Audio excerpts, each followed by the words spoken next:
Good morning. Sa totoo lang, hirap pala pag i-load ang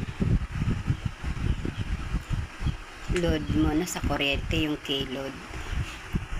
Kasi bigla ako na lang nagising ngayon. Pagising ko, namatay 5:55 na matay yung kuryente namin. Kumbaga nawalan talaga ng kuryente kasi nga K-load. Naisip naman sa akin ng maaga, alam ko mababa na, pero katangahan ko lang kasi nagantay pa ako ng isi-send ng may-ari dito sa bahay.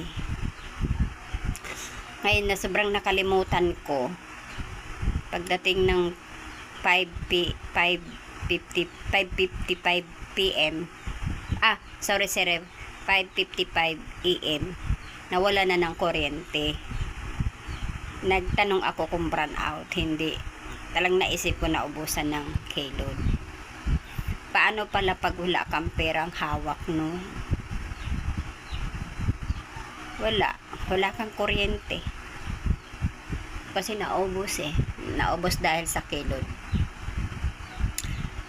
Kasi sa tagal kong tumira talaga sa kahit saan man, buwanan kasi, at least yun, naiipunan mo ba siya?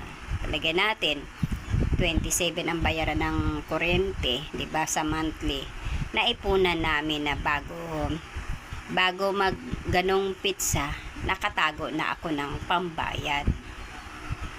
Kasi alam natin na yun ang kuryente natin, kaya mag-ipon man, sobra sa bayad. Kasi hindi natin alam na pataas ng pataas kasi ang kuryente.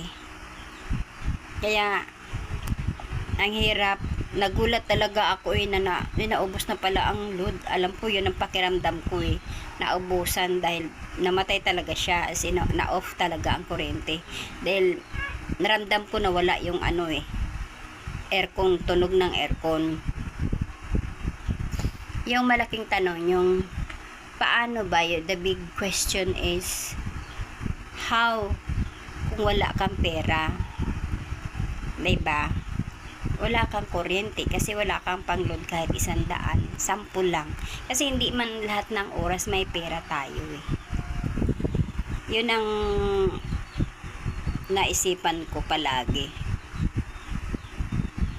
Ang hirap. Kasi nasanay ako dahil sa monthly. Di naman ako di kami tumataka sa kuryente na iiwanan, hindi ako ganun